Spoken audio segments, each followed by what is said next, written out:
mistake, no one thought we could do what we did in South Carolina. When you look at the demographics, right, that was heavy evangelical, all these things. Well, Trump could never possibly win that. But guess what? Common sense is actually starting to make a difference. And so the party establishment, even the Republican Party, will do whatever they can to try to stop my father, because they realize if he gets in there, the little game that they're used to playing, and everyone takes care of everyone else, and everyone makes money off of everyone else's thing, and everyone's doing incredibly well for doing nothing, that all ends.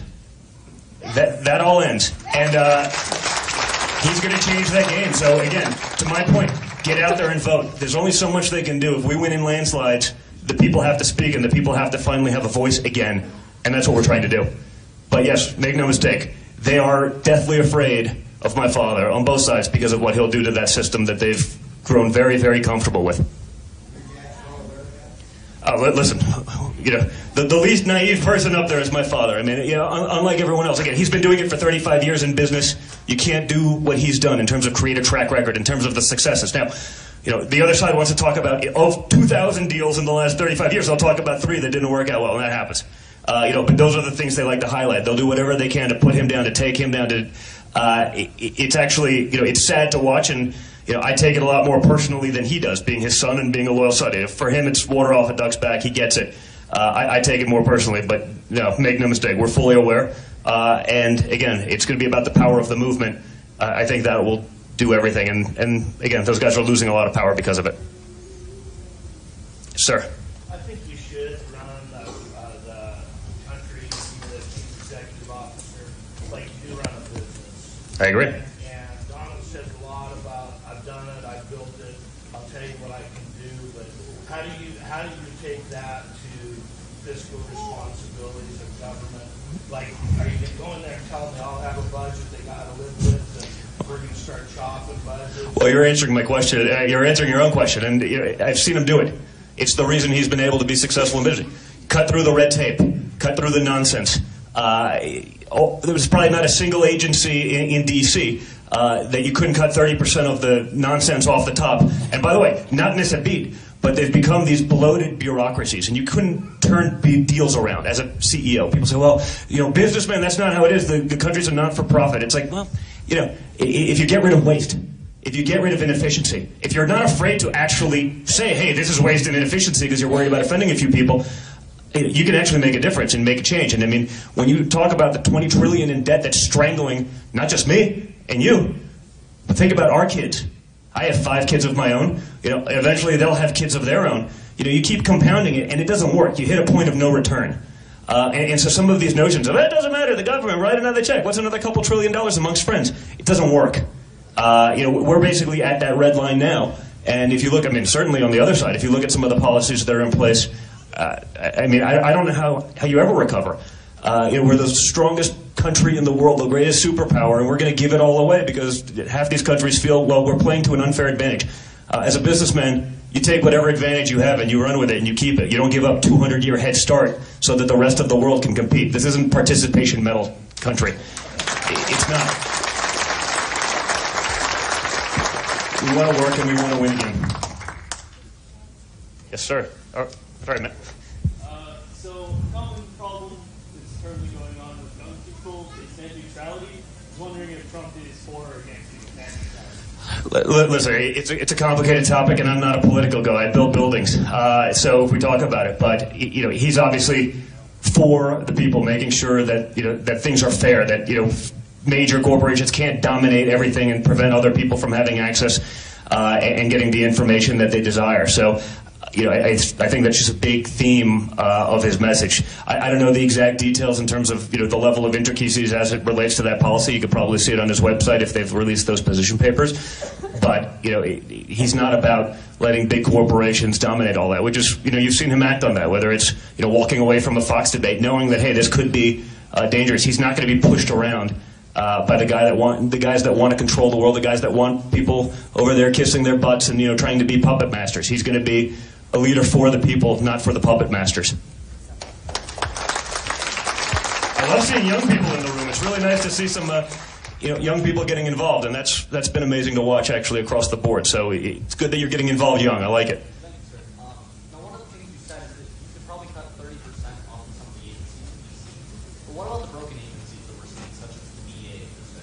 Well, you know, I don't think it would take much to do a quick YouTube search and see what my father's been saying about that process. I touched on it a little bit, but you know, that system's been a disaster, and it's a shame because 50 years ago that was where you went for better options.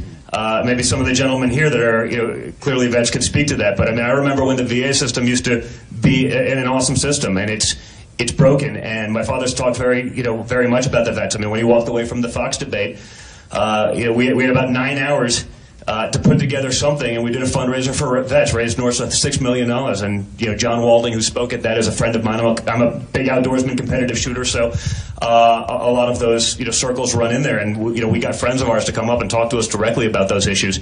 You know, John lost his leg over at a battle, you know, and came up and gave an incredibly moving speech about that. And in talking to him personally, even over the years before we got into politics, I mean, that system's a disaster. So we want to make sure, you know, while we seem very able and content to be giving illegal immigrants all the free health care they could possibly want, we can't take care of guys who've sacrificed a lot of their lives serving this country. And so it's a system that has to be fixed. Those guys should be able to have the best access to care, not the worst. And he's spoken about it a lot. Yes, sir.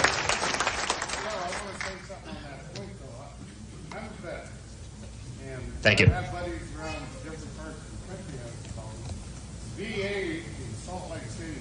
Awesome. Yes.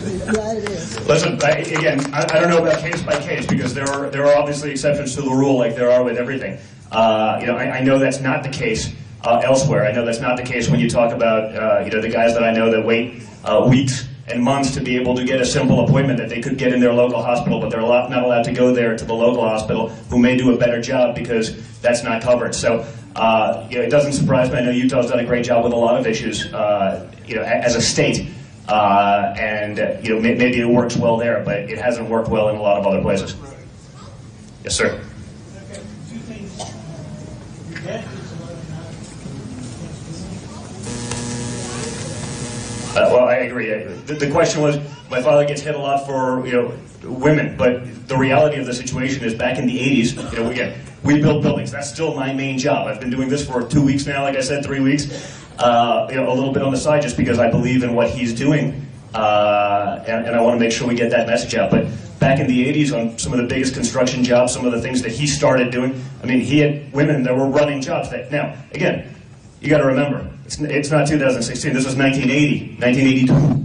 To have a woman in charge of a major project that was a construction job, you know, in New York City, it was unheard of. Yeah. He's about merit.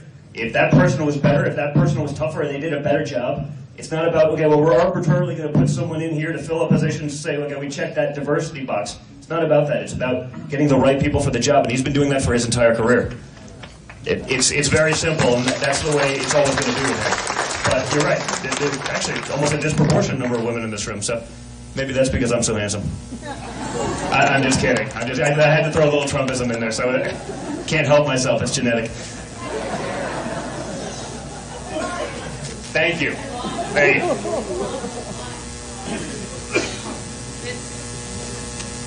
I've most of my life, and I now make my living out in the mines and driving a big equipment. And you know, back when I started doing that, there weren't a lot of women, and so I believe that Trump is a fair man, and that's how it ought to be. Just by merit is how it should happen. Correct.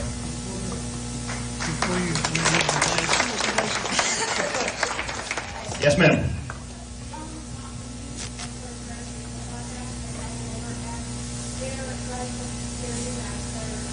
Those of us who are privileged to serve.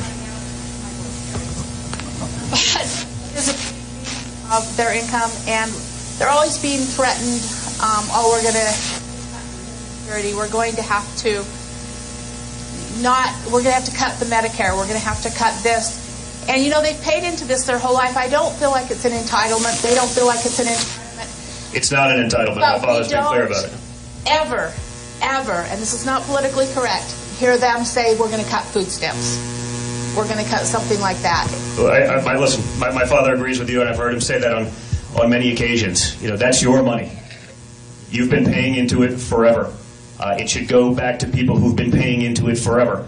That's not the way we work now. Now we would much rather give stuff to people who haven't paid into anything, and understanding there's hardship in the world, and we don't want to be horrible people and whatnot. But that's American dollars for Americans who've paid into it. It should go back to them. He says he wants to make sure we preserve that because it is your money, and if the government's going to take it and put aside it for you, it should be there for them. Now, my father said, hey, he'll waive his Social Security benefits. He doesn't need it. He's done well enough. But that doesn't work for everyone else. Everyone else doesn't have those same options. If you've been paying into it, you should be able to get it back.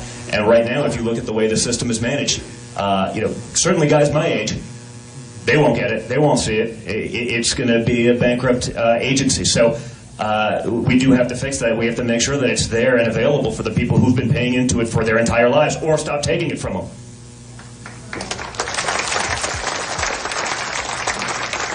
Yes, sir.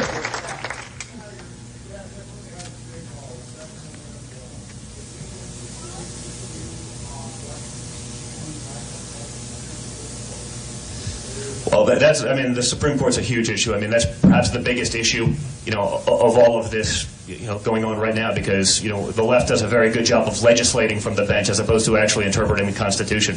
They do, that's their MO.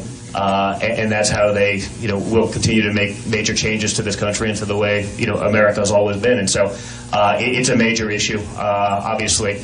It's something that has to be looked into a lot. There's a lot that has to happen in the next 300 days or not happen to make sure that that appointment's available for him to be able to make. So we haven't had the specific conversation, but rest assured that it'll be something that's, probably a #1 priority for him right now.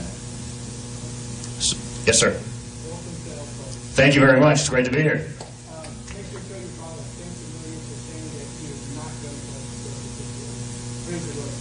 I will do that.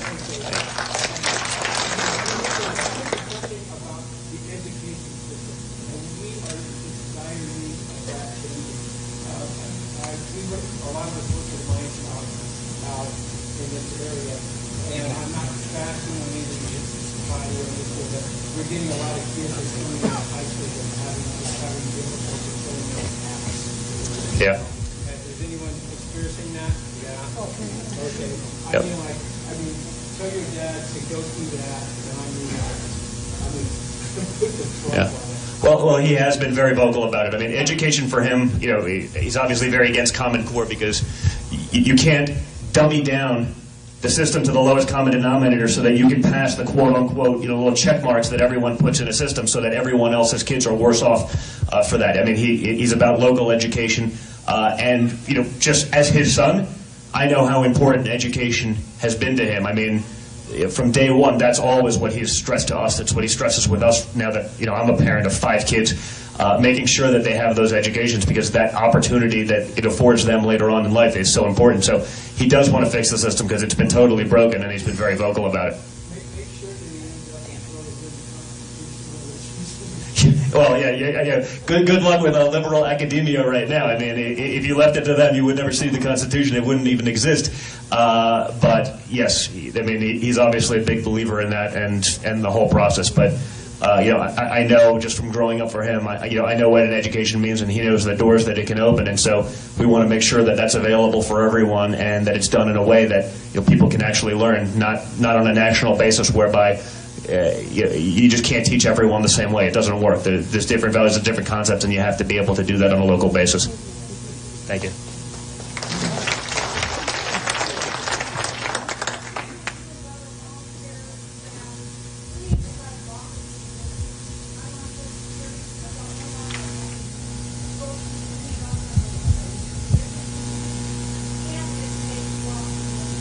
Yep. Well, you can check out his policy papers in terms of the details, but he's obviously against that. He sees what it does to his friends that are doctors and their inability to then make a living, which just takes the standard of care in a country that has some of the best doctors anywhere in the world and makes it impossible for anyone to get anything. So he wants to get rid of that, put something out there that actually makes a lot of sense for the people, to encourage other people to then go into medicine, to make sure that doctors and other practitioners can actually make a living in those after the amount of schooling that they can and have to go through to do that. So It's a very complicated thing, and they're working on the policy on how they're going to do that right now. But